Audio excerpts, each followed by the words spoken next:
Hello everyone, welcome back to online study on. आज हम इस वीडियो में बात करने वाले हैं एक बहुत ही इंपॉर्टेंट टॉपिक जहां से हमेशा पेपर में क्वेश्चन देखने को मिलता है। और ये टॉपिक हमारा है पर्यावरण से संबंधित कुछ महत्वपूर्ण अधिनियम।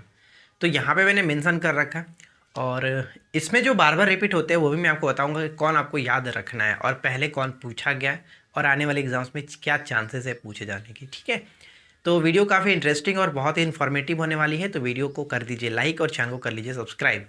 चलिए हम इस वीडियो को कंटिन्यू करते हैं। तो सबसे पहला हमारा अधिनियम आता है, पहला अधिनियम वन्य जीव संरक्षण अधिनियम। ठीक है, वन्य जीव संरक्षण अधिनियम 1972। ध्यान दीजिएगा, वन्य जीव होता है, एक वन संरक्षण होता है और एक पर्यावरण संरक्षण होता है। इसमें तीनों में कन्फ्यूजन्स होता है, तो मैं कन्फ्यूजन्स को दूर करूंगा इस वीडियो में। अच्छे से ध्यान से सुनिएगा। वन्य जीव संरक्षण अधिनियम 1972। उसके बाद हम याद रखते हैं जल प्रदूषण। ठीक है, जल प्रदूषण निवारण एवं नियंत्रण अधिनियम आता है 1974 के साथ, 1974 के साथ। ठीक है, इसके बाद अगर आगे बढ़े तो इसमें हम देखेंगे वन संरक्षण अधिनियम। ऊपर में देखे थे वन्य जीव संरक्षण अधिनियम और नीचे क्या है, वन संरक्षण अधिनियम। तो वन संरक्षण अधिनियम क्या है, 1980 है, 1980 है। इसके बाद चौथे नंबर पे वायु प्रदूषण एवं नियंत्रण अधिनियम। ऊपर में जल प्रदूषण 1974 था, वायु प्रदूषण एवं नियंत्रण अधिनियम कितना है, 1981, 1981। ठीक है, 1981। उसके बाद आता है पर्यावरण संरक्षण अधिनियम 1986, पर्यावरण संरक्षण अधिनियम 1986। देखिए, याद रखने के लिए एक छोटा सा मैं तरीका आपको बताता हूँ और वो सिंपल सा तरीका हमारा कुछ इस तरह से होगा।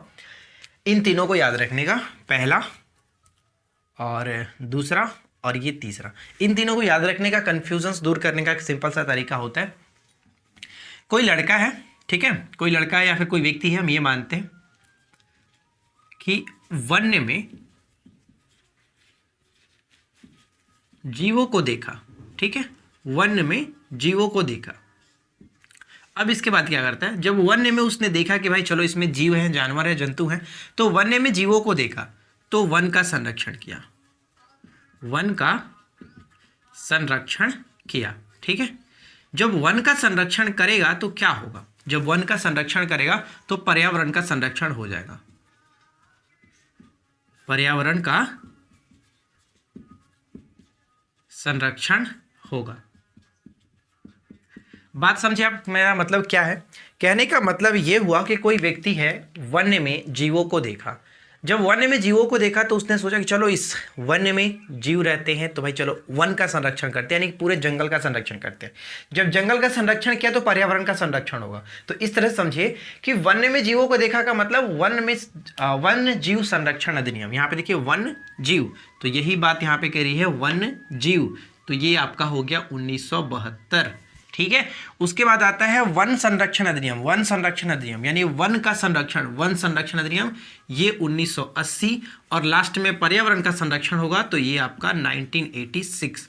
तो यही तीन आपको अच्छे से याद रखने और बार बार रिपीट होते रहते, कंफ्यूज करता रहता है, तो ये कंफ्यूजन आपको नहीं होनी चाहिए। ठीक है, अब यहाँ पे हम बात करते हैं इसके आगे कि ध्वनि प्रदूषण नियंत्रण कानून कब बना था। ध्वनि प्रदूषण नियंत्रण कानून 2000 ईस्वी में बना है। कब, 2000 ईस्वी में। इसके बाद जैव विविधता संरक्षण अधिनियम कब बना है, 2002। जैव विविधता संरक्षण अधिनियम 2002। जल्दी से कमेंट करके बताइए कि जैव विविधता दिवस कब मनाया जाता है, जैव विविधता दिवस कब मनाया जाता है। इसके बाद नेक्स्ट पॉइंट है कि राष्ट्रीय जल नीति कब आया, 2002 में। राष्ट्रीय जल नीति 2002 में। राष्ट्रीय पर्यावरण नीति, ध्यान दीजिएगा, राष्ट्रीय पर्यावरण नीति 2004। यहाँ पे पर्यावरण संरक्षण अधिनियम 1986 था, यहाँ पे राष्ट्रीय पर्यावरण नीति है, हो जाता है आपका 2004। ठीक है, इसके बाद नेक्स्ट पॉइंट बनता है कि वन अधिकार अधिनियम, वन अधिकार अधिनियम 2006, वन अधिकार अधिनियम 2006। और लास्ट जो कि सबसे इंपॉर्टेंट, राष्ट्रीय हरित प्राधिकरण, जिसको हम लोग एनजीटी के नाम से जानते हैं, एनजीटी के नाम से जाना जाता है, national green tribunal, national green tribunal. कभी कभी इसका फुल फॉर्म भी पूछ लिया जाता है कि एनजीटी का मतलब बताइए क्या होता है, तो नेशनल ग्रीन ट्रिब्यूनल होता है, जिसकी स्थापना 18 अक्टूबर 2010 को की गई थी। तो ये आप अधिनियम याद रखिए, 2010 का था। वर्तमान में इसके प्रेसिडेंट आदर्श कुमार गोयल है। ठीक है फ्रेंड्स, तो इन सभी पॉइंट्स को अगर आप याद रखते हैं तो इससे बाहर आपको देखने को नहीं मिलेगा, मतलब ना के बराबर ही है। अब तक तो मतलब नहीं देखा गया। अगर आप इन 11 को याद रखते हैं तो इस अधिनियम से, पर्यावरण से संबंधित अधिनियम से बाहर क्वेश्चंस नहीं जाएंगे। और इसमें सबसे खास बात जो आपको याद रखना है वो मैं आपको एक बार फिर से बताता हूँ। देखिए, वन्य जीव संरक्षण अधिनियम हो गया, वन संरक्षण अधिनियम हो गया, इसके बाद 4 स्टार्टिंग के मतलब 5 आप याद रखो किसी तरह से, स्टार्टिंग के 5 तो आपको याद रखना ही रखना है, क्योंकि अभी जो पेपर हुआ था एसआई वाला, तो उसमें भी क्वेश्चन ये पूछा गया था 1981 वाला, ठीक है, 1981 वाला, तो आपको इसको याद रखना है। जैव विविधता याद रखिए और इसके बाद आप ये याद रखिए, बाकी को रटकर याद रखना है, लेकिन इनको भाई किसी तरह से याद रखना ही रखना है। आप इस तरह से याद रखिए जैसे आपको नाम अपना याद है ना, उसी तरह से इनको भी याद रखिए, क्योंकि आप गवर्नमेंट एग्जाम्स की प्रिपरेशन कर रहे हैं तो इतना याद होना जरूरी है। चलिए अब एक बार फिर से रिपीट कर लेते हैं, क्योंकि काफ़ी लोग कमेंट कर रहे थे कि एक बार ओवरव्यू जरूर करा दीजिए। तो चलिए एक बार फटाक से हम कर लेते हैं। वन्य जीव संरक्षण अधिनियम कब हुआ था? 1972 में। उसके बाद सेकंड आता है जल प्रदूषण निवारण एवं नियंत्रण अधिनियम 1974 के साथ, ठीक है। इसके बाद आगे बढ़ते हैं, वन संरक्षण अधिनियम कब आता है? 1980 के साथ, वन संरक्षण अधिनियम 1980 के साथ। वायु प्रदूषण एवं नियंत्रण अधिनियम कब है? वायु प्रदूषण एवं नियंत्रण 1981, जल प्रदूषण 1974, वायु प्रदूषण 1981, पर्यावरण संरक्षण अधिनियम 1986।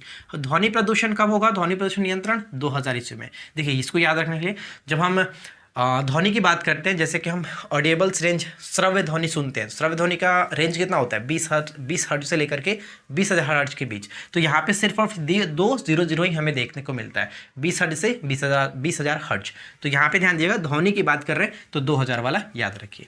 जैव विविधता संरक्षण अधिनियम 2002, राष्ट्रीय जल नीति 2002, राष्ट्रीय पर्यावरण नीति 2004, वन अधिकार अधिनियम 2006, लास्ट वाला राष्ट्रीय हरित प्राधिकरण अधिनियम 2010, ठीक है। और जो मैंने क्वेश्चंस पूछा था कि जैव विविधता दिवस कब मनाया जाता है, नीचे कमेंट करके बताइएगा। अगर आपको फिर भी इस क्वेश्चंस में डाउट है तो नीचे कमेंट जरूर करिएगा, और कुछ छूट जाता है तो भी आप मेंशन कर सकते हैं, ताकि हम इसको पिन कर दें, ताकि सभी लोग को हेल्प हो जाए, ठीक है। और नेक्स्ट टॉपिक क्या रहना चाहिए आपके अकॉर्डिंग, तो आप लोग भी नीचे कमेंट करके जरूर बताया करें। हम उस टॉपिक को देखते हैं, आपके कमेंट को देखते हैं, और जैसे ही मौका मिलता है तो मैं इस टॉपिक पे वीडियो बना दूंगा, ठीक है। तो बस आज के इस वीडियो में इतना ही फ्रेंड्स। अगर अच्छा लगा हो तो लाइक एंड शेयर जरूर कर दीजिएगा। चैनल पे पहली बार है तो सब्सक्राइब करके नोटिफिकेशन बेल आइकन को ऑल पे सेट कर लीजिए। हम मिलते हैं आपके साथ इसी प्रकार के नेक्स्ट वीडियो में किसी नए टॉपिक के साथ। Thanks for watching, keep learning, have a good day.